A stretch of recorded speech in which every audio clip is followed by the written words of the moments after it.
नमस्कार साथियों, मैं राजवर्धन चौहान एक बार फिर से आप सभी का स्वागत करता हूं आपके अपने YouTube channel study waves classes पर। और जो समय हो रहा है वो यूपी पुलिस और एसएससी जीडी की परीक्षा को ध्यान में रखकर बनाई गई हमारी जो हिस्ट्री की सीट्स हैं उन पर बात करने का।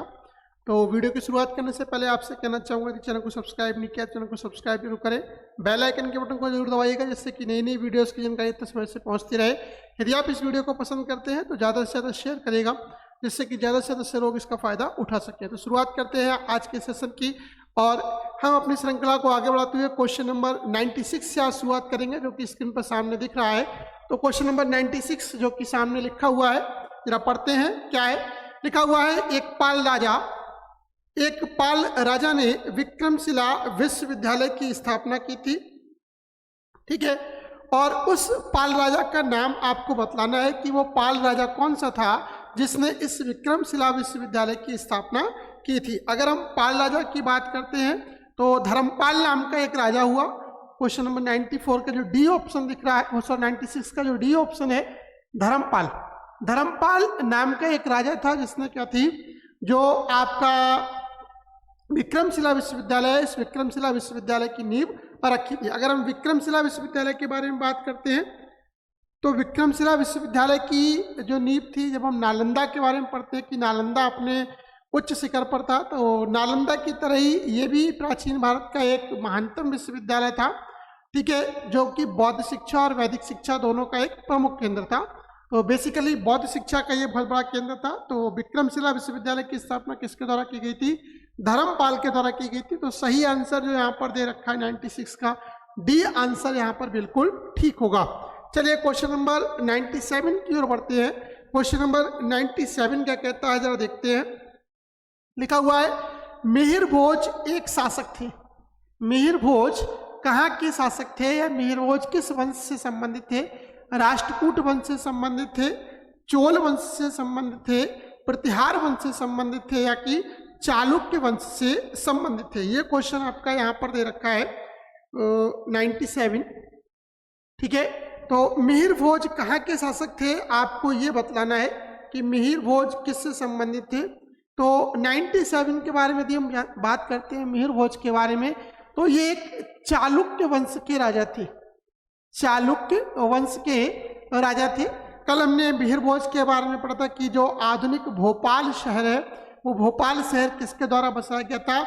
मिहिर भोज के द्वारा ही बसाया गया था। तो 97 का जो सही आंसर है वो है आपका 97 का जो बिल्कुल सही आंसर था, एक थोड़ी सा मिस्टेक हुआ, वो एक मिनट, ये नहीं है इसका। अगर हम देखेंगे सही आंसर प्रतिहार वंश से संबंधित है। ये गुर्जर प्रतिहार वंश की यदि हम बात करते हैं तो प्रतिहार वंश से संबंधित राजा थे। चोल चालुक्य, इसमें जो चोल चालुक्य और राष्ट्रकूट है ये आपके गलत आंसर दे रखे हैं। ठीक है, तो मिहिर भोज कहाँ के शासक थे? मिहिर भोज आपके प्रतिहार वंश के शासक थे। तो सही आंसर 97 का सी है कि वो किस वंश से संबंधित थे? मिहिर भोज आपके सी वाला ऑप्शन यानी कि प्रतिहार वंश से संबंधित थे। चलिए क्वेश्चन नंबर 98 की ओर बढ़ते हैं। लिखा हुआ है, बादामी चालुक्यों ने बादामी से पहले अपनी राजधानी किसको बनाया था? Question number 98।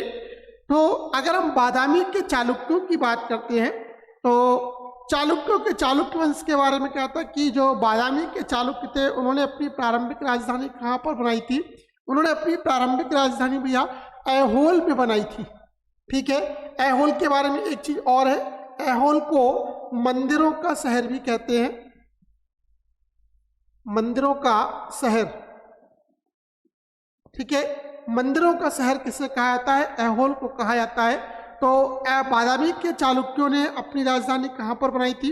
बादामी के चालुक्यों ने अपनी राजधानी ऐहोल में बनाई थी। तो सही आंसर यहाँ पर आपका जो बी ऑप्शन है वो बिल्कुल ठीक है।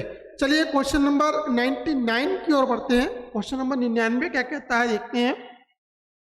लिखा हुआ है, मध्य प्रदेश राज्य में खजुराहो के स्मारक, मध्य प्रदेश राज्य में खजुराहो के स्मारक किस वंश के उत्कृष्ट जो है निशान है?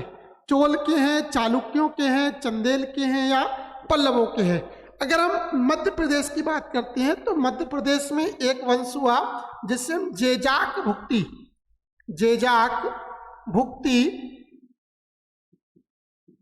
ठीक है, इसे जेजाक भुक्ति वंश के नाम से बोलते हैं, जानते हैं, ठीक है। और जेजाक भुक्ति का दूसरा नाम जो मिलता है वो चंदेल वंश भी मिलता है, ठीक है। चंदेल, मालवा कहते हैं कि जो मालवा का क्षेत्र है एमपी में, बुंदेलखंड का जो क्षेत्र है वहां पर इस वंश के द्वारा शासन किया गया। तो मध्य प्रदेश राज्य में खजुराहो के जो स्मारक हैं वो किस वंश से संबंधित हैं? सी आंसर बिल्कुल यहाँ पर ठीक है, यानी कि 99 का जो सी आंसर है वो बिल्कुल सही है कि किस वंश से संबंधित है, ये आपके चंदेल वंश से संबंधित हैं। चलिए अगले क्वेश्चन पे बढ़ते हैं। अगला क्वेश्चन क्या कहता है जरा देखते हैं। क्वेश्चन नंबर 100 लिखा हुआ है, भारतीय उपमहाद्वीप के लिए प्राचीन यात्रियों जैसे कि मेगस्थनीज, फाहियान, हेनस्यांग, अल बरूनी, इब्न बतूता आदि के द्वारा भारतीय व्यापारियों के सक्रिय योगदान के लिए निम्नलिखित में से कौन सा नाम प्रयुक्त किया गया था? ठीक है, यानी कि जो विदेश के यात्री थे, चाहे वो हेनस्यांग रहा हो, चाहे वो फाहियान रहा हो, चाहे वो इब्न बतूता रहा हो, चाहे वो आपका अल बरूनी रहा हो, इन सबके द्वारा भारत के लिए किस नाम का प्रयोग किया गया? क्वेश्चन ये कहना चाहता है। तो ए है सुवर्ण भूमि, और बी है सुवर्ण जगत, नंबर सी है सुवर्ण बेट, और नंबर डी जो है वो आपका है सुवर्ण देश। तो किस नाम से प्रयोग किया गया? ठीक है, भारत के लिए, भारतीय उपमहाद्वीप को क्या नाम दिया गया?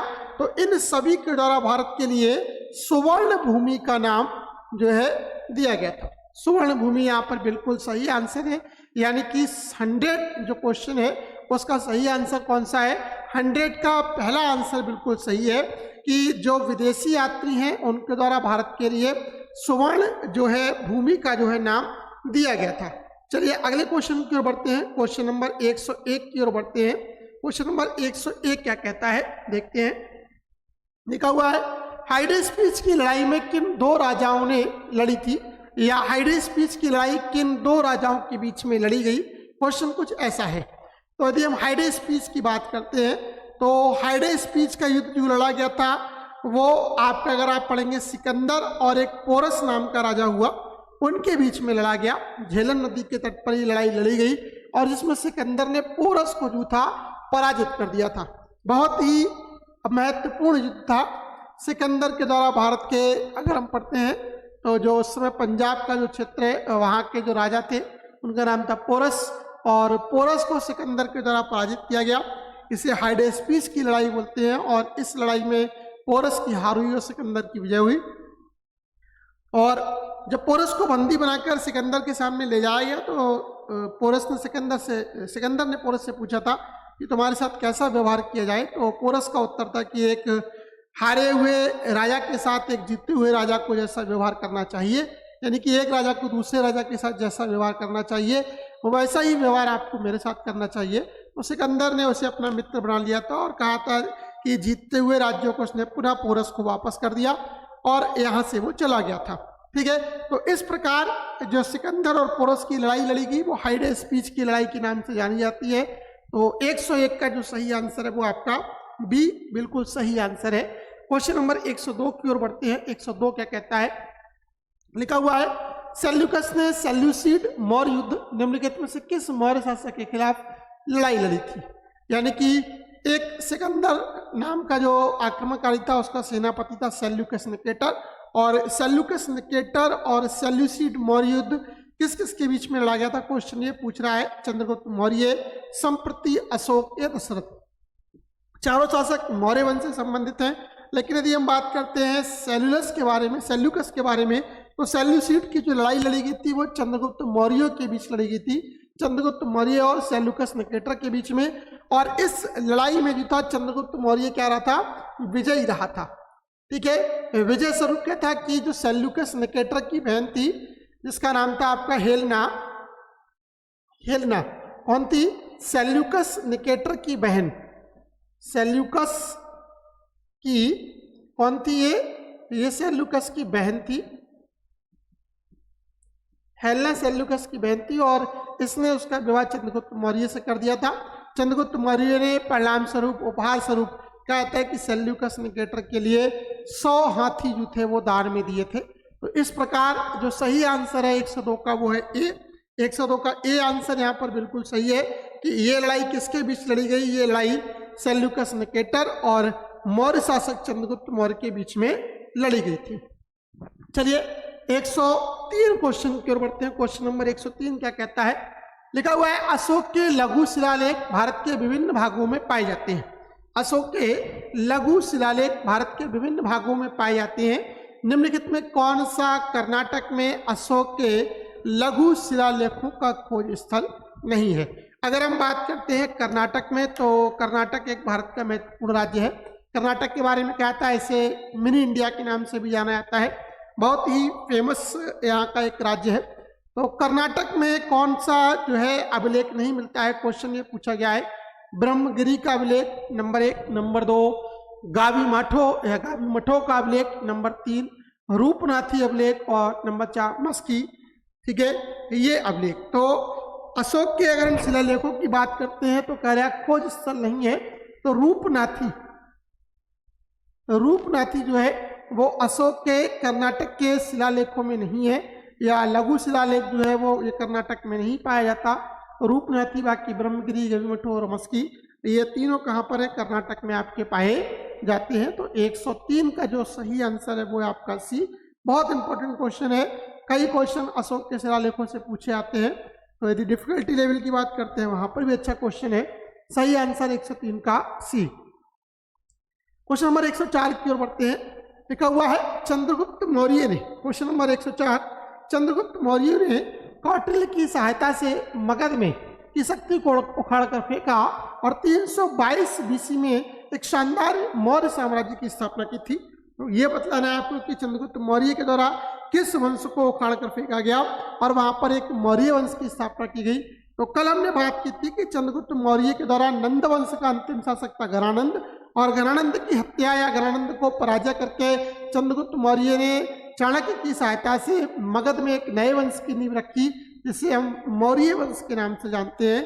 तो यहाँ का जो सही आंसर था वो था नंदवंश।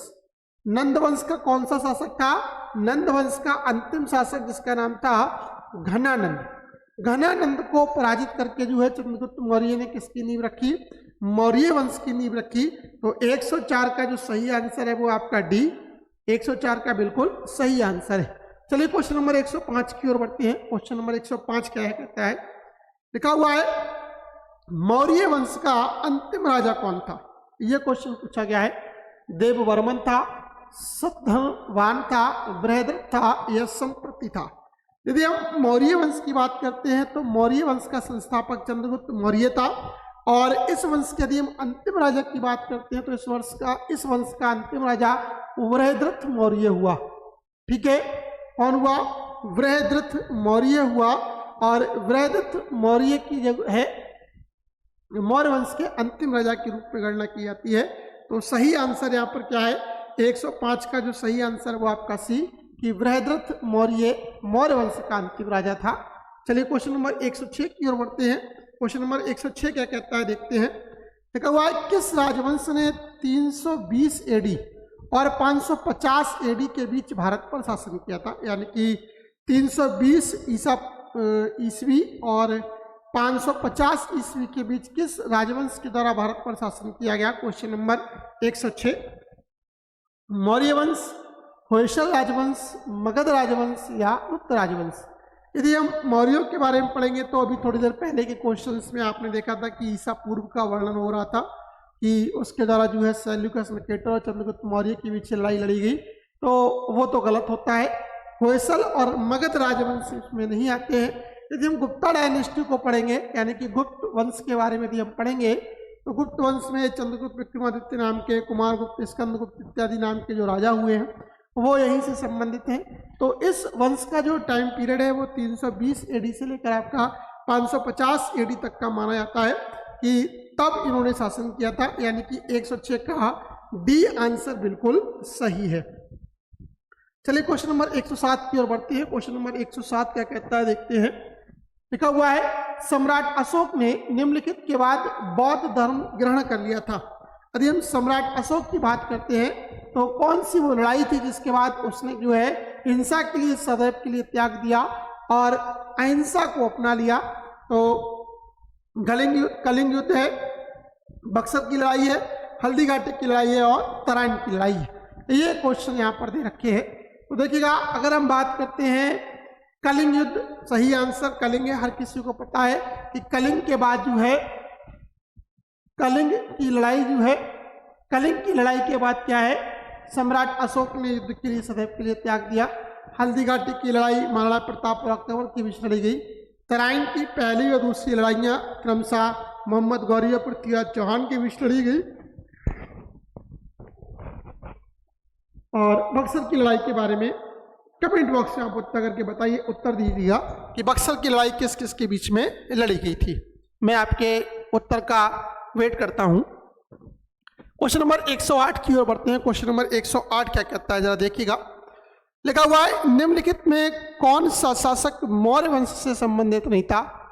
अशोक था, चंद्रगुप्त था, बिंबिसार था या बिंदुसार था? बहुत ही इंपॉर्टेंट क्वेश्चन है। तो अशोक चंद्रगुप्त के वंश से यानी कि मौर्य वंश से संबंधित था। चंद्रगुप्त तो स्वयं ही मौर्य वंश का संस्थापक था। बिंबिसार के बारे में यदि हम पढ़ें, ठीक है, बिंबिसार के बारे में कल हमने पढ़ा था कि ये हर्यक वंश का शासक था। हर्यक वंश का जो था ये स्थापना करने वाला शासक था। बिंदुसार जो था वो कहा जाता है कि बिंदुसार का पुत्र जो था वो समुद्रगुप्त हुआ और बिंदुसार चंद्रगुप्त का पुत्र था। ठीक है, तो सही आंसर इसमें 108 का जो सही आंसर है वो आपका सी, यानी कि बिंबिसार यहाँ पर बिल्कुल सही है। बिंबिसार किस वंश से संबंधित है? हर्यक वंश से संबंधित है। ठीक है, पितृहंता वंश भी इसके बारे में बोला जाता है। कल की क्लास में हमने इसके बारे में बात कर ली थी।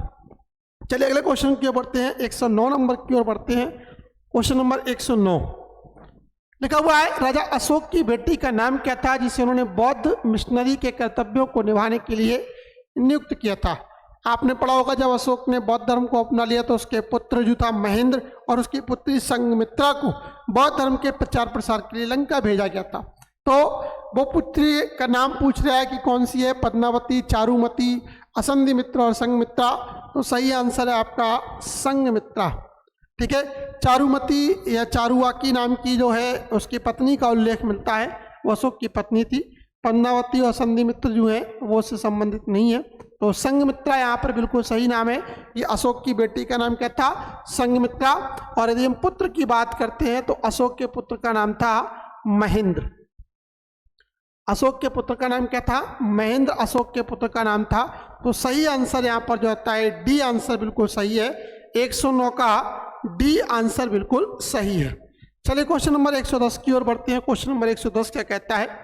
देखा हुआ, चंद्रगुप्त ने के खिलाफ विद्रोह का नेतृत्व किया और उन्हें उखाड़ फेंका। शिशुनाग, कुषाण, हर्यक या नंद? ठीक है, तो शुरुआत से ही मैं कहता आ रहा हूं कि नंद वंश की जो हराकर ही क्या है, मौर्य वंश की नींव रखी गई और इस मौर्य वंश की नींव रखने वाला कौन था? चंद्रगुप्त मौर्य था। तो किसके द्वारा मौर्य वंश की नींव रखी गई? चंद्रगुप्त मौर्य के द्वारा मौर्य वंश की नींव रखी गई। किनको हराकर? नंद वंश को हराने के पश्चात ये नींव रखी गई थी। चलिए क्वेश्चन नंबर 111 की ओर बढ़ते हैं। क्वेश्चन नंबर 111 क्या कहता है देखते हैं। लिखा हुआ है, साम्राज्य में कंटक शोधन नाम का एक प्रकार का दरबार प्रचलित था। कुषाणों में, मौर्यों में, चोलों में या राष्ट्रकूटों में? 111 कंटक शोधन। ठीक है, तो कंटक शोधन की यदि हम बात करते हैं तो ये किस प्रकार किसके दरबार में प्रचलित था? ये मौर्यों के दरबार में प्रचलित था। ठीक है, साम्राज्य में कंटक शोधन नाम एक प्रकार का जो था, क्वेश्चन ये है कि कंटक शोधन नाम एक प्रकार का दरबार कहाँ पर प्रचलित था? तो मौर्यों में ये दरबार प्रचलित था। 111 का सही आंसर जो कि आंसर आपका बी है। चलिए क्वेश्चन नंबर 112 की ओर बढ़ते हैं। लिखा हुआ है, निम्नलिखित में से किसने वर्ष 1877 में अशोक के शिलालेखों का एक सेट प्रकाशित किया था? डीसी सरकार ने, एमएस वत्स ने या अलेक्जेंडर कनिंघम के द्वारा या कॉलिन मैकेंजी के द्वारा? बहुत इंपॉर्टेंट क्वेश्चन 112 का सही आंसर क्या होगा? डीसी सरकार, एमएस वत्स, अलेक्जेंडर कनिंघम या कॉलिन मैकेंजी? यदि हम बात कर रहे हैं अलेक्जेंडर कनिंघम के बारे में, जो कि भारतीय पुरातत्ववेत्ता या भारतीय पुरातत्व का जो जनक है, इसी के द्वारा सबसे पहले जो था 1877 में अशोक के शिलालेखों का एक सेट प्रकाशित किया गया था। तो सही आंसर यहाँ पर जो आता है 112 का जो सही आंसर है वो है आपका सी, कि अलेक्जेंडर कनिंघम ने सबसे पहले अशोक के शिलालेखों का जो था वो एक सेट प्रकाशित करवाया था। चलिए क्वेश्चन नंबर 113 की ओर बढ़ते हैं, क्या कहता है देखते हैं। लिखा हुआ है अशोक के अवलोकन के अनुसार अशोक ने राजा बनने के कितने वर्ष बाद कलिंग पर युद्ध किया था। बहुत इंपॉर्टेंट क्वेश्चन, कई परीक्षाओं में पूछा गया है कि कितने वर्ष के बाद अशोक ने राजा बनने के कितने वर्ष के पश्चात कलिंग पर आक्रमण किया। 113 का जो सही आंसर है वो है आपका 8। ठीक है, उसने 8वें वर्ष में कहा था कि 8 वर्ष बाद उसने जो है कलिंग पर युद्ध किया था, और कलिंग की लड़ाई राजा बनने के 8वें वर्ष के बाद जो है की गई थी। तो अशोक के अवलोकन के अनुसार अशोक ने राजा बनने के लिए कितने वर्ष बाद कलिंग पर युद्ध किया था। सही आंसर आपका बी, 113 का बी, यानी कि 8 के बाद उसने शासन किया था। क्वेश्चन नंबर 114 की ओर बढ़ते हैं। 114 क्या कहता है देखिएगा।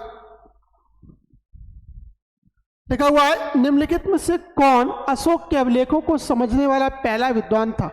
Alexander Cunningham, James Prinsep, James Taylor और बिगार्डन चाइल्ड। 114 नंबर क्वेश्चन है। तो देखिएगा, अगर आपने पढ़ा हो कि सबसे पहले जेम्स प्रिंसेप के द्वारा अशोक के शिलालेखों को पढ़ा गया दिल्ली में। ठीक है, तो जेम्स प्रिंसेप वो पहला व्यक्ति था जिसने अशोक के शिलालेखों को सबसे पहले पढ़ने में सफलता हासिल की थी। तो यानी कि 114 का जो सही आंसर है वो कौन सा है आपका बी, बिल्कुल सही आंसर है कि जेम्स प्रिंसेप के द्वारा जो है इन अभिलेखों को सबसे पहले पढ़ा गया। चलिए क्वेश्चन नंबर 115 की ओर बढ़ते हैं। लिखा हुआ है निम्नलिखित में से किस शासक ने अपनी प्रजा और अधिकारियों को अपने संदेश पत्थर की सतहों पर खुदवाई थी। निम्नलिखित में से किस शासक ने अपनी प्रजा और अधिकारियों को अपने संदेश पत्थर की सतहों पर खुदवाए थे। अशोक, चंद्रगुप्त प्रथम, बिंदुसार या चंद्रगुप्त मौर्य। तो सही आंसर 115 का ए है कि अशोक के द्वारा अपने आदेश, अपनी शिक्षाएं, अपनी नीतियां जो थी वो पत्थर के रूप में लघु शिलालेखों पर, स्तंभ लेखों पर या पाषाण लेखों के रूप में जो थी वो खुदवाई गई। तो सही आंसर 115 का जो है बिल्कुल ए है। 115 का ए आंसर बिल्कुल सही है। चलिए क्वेश्चन नंबर 116 की ओर बढ़ते हैं। लिखा हुआ है निम्नलिखित राजाओं में से किसने प्राचीन भारत में मौर्य साम्राज्य की स्थापना की थी। बहुत इंपॉर्टेंट, मौर्य साम्राज्य की स्थापना करने वाला शुरू से हम पढ़ते आ रहे हैं चंद्रगुप्त मौर्य था। चंद्रगुप्त मौर्य के बेटे का नाम बिंदुसार था।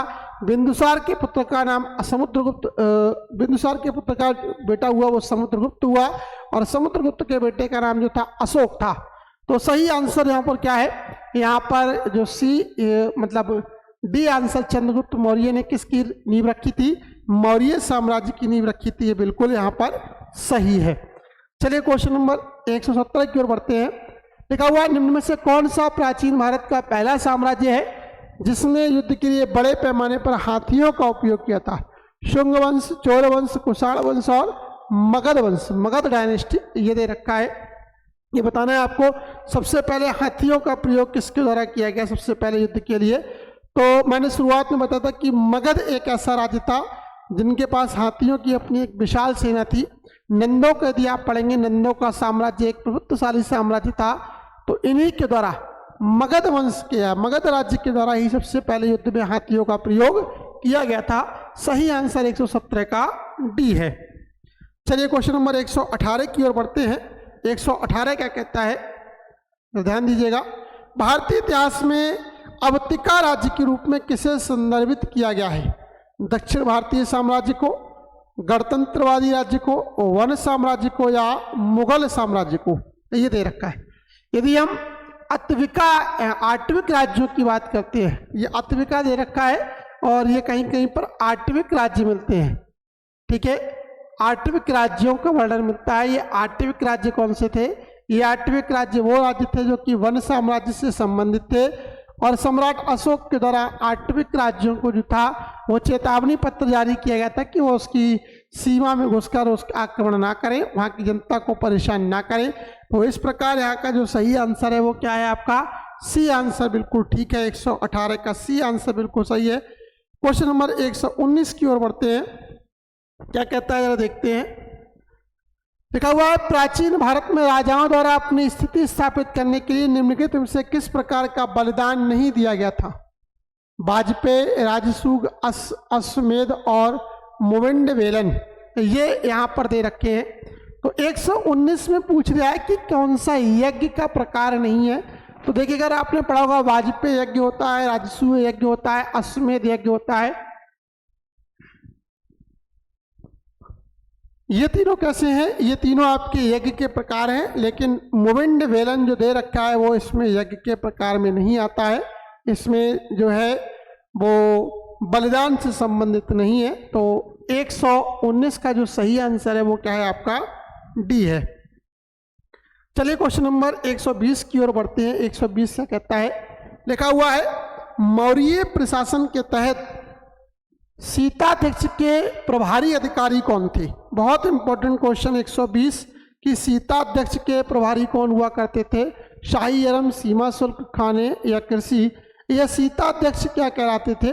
तो जो अगर मौर्य शासन की बात करते हैं तो जो मुख्य कृषि अधिकारी हुआ करते थे, कृषि का जो मुख्य व्यक्ति हुआ करता था उसमें सीताध्यक्ष के नाम से आते थे।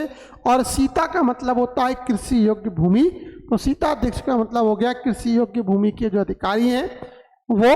तो यहाँ 120 का जो सही आंसर है वो आपका डी यहाँ पर बिल्कुल सही आंसर है। क्या कहलाते थे? सीताध्यक्ष कहलाते थे। चलिए क्वेश्चन नंबर 121 की ओर बढ़ते हैं। अर्थशास्त्र पुस्तक किसने लिखी है? बच्चे को पता है कि इस पुस्तक को लिखने वाला कौन था? कौटिल्य या चाणक्य या विष्णुगुप्त नाम का एक व्यक्ति था जिसने क्या है? अर्थशास्त्र को लिखा है। अर्थशास्त्र मौर्य साम्राज्य की आर्थिक व्यवस्था का जो वर्णन है वो प्रस्तुत करती है। सही आंसर 121 का ए है। क्वेश्चन नंबर 122 की ओर बढ़ते हैं। बहुत इंपॉर्टेंट क्वेश्चन लिखा हुआ है, बराबर की गुफाएं जो वर्तमान भारत में मौजूद चट्टाने काटकर बनाई गई सबसे प्राचीन गुफाएं हैं, अधिकतर में से निम्न में से किस काल से संबंधित हैं? यानी कि बराबर की गुफाएं किस काल से संबंधित हैं? तो बराबर की गुफाओं के बारे में कहता है कि ये मौर्य साम्राज्य से संबंधित हैं। सम्राट अशोक के बाद उनके पुत्र जो उनके वंश में दशरथ नाम का एक शासक हुआ, उसके द्वारा बराबर की गुफाओं को जो है वो बनवाया गया था और ये बौद्ध धर्म या बौद्ध भिक्षुओं के लिए बनाई गई थी। सही आंसर आपका 122 का सी है। चलिए क्वेश्चन नंबर 123 की ओर बढ़ते हैं। लिखा हुआ है, चंद्रगुप्त प्रथम को कौन सा राज्य लिच्छवी से दहेज में मिला था? उज्जैन, पाटलिपुत्र, प्रयाग या साकेत? क्वेश्चन नंबर 123 बहुत इंपॉर्टेंट कि कौन सा राज्य लिच्छवी से दहेज में मिला था।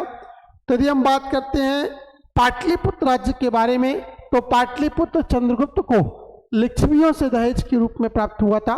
उसने लिच्छवी कन्या से विवाह किया था और लिच्छवियों से जो था वो पाटलिपुत्र का जो राज्य है वो दहेज में दिया था। चलिए क्वेश्चन नंबर 124 की ओर बढ़ते हैं। लिखा हुआ है, ग्रीक इतिहासकार मेगास्थनीज ने के शासन काल में ईसा पूर्व 4वीं शताब्दी में भारत का दौरा किया था। यानी कि मेगास्थनीज किसके शासन काल में भारत आया था? क्वेश्चन ये पूछना चाहता है। Number 1 Ashoka, number 2 Bindusara, number 3 Chandragupta Maurya और नंबर 4 डी सिकंदर। तो मेगास्थनीज चंद्रगुप्त मौर्य के शासन काल में भारत आया था। सही आंसर जो दे रखा है वो आपका सी है। ठीक है, चलिए 124 का सही आंसर क्या है? आपका सी है। तो ये थे हमारे आज के कुछ क्वेश्चंस जो कि मौर्य वंश से संबंधित थे। आशा करता हूँ आज की क्लास, आज की वीडियो आपको पसंद आई होगी। यदि आप इस वीडियो को पसंद करते हैं तो प्लीज़ ज़्यादा से ज़्यादा शेयर करिएगा, जिससे कि ज़्यादा से ज़्यादा लोग इसका जो है लाभ उठा सकें। यदि आप हमारे इस प्रयास को सराहना करते हैं, प्रयास को पसंद करते हैं, तो कमेंट बॉक्स में उत्तर देकर जरूर बताइएगा। आपके जो कीमती सुझाव है हम उनका स्वागत करते हैं। आज के लिए फिलहाल इतना ही। धन्यवाद।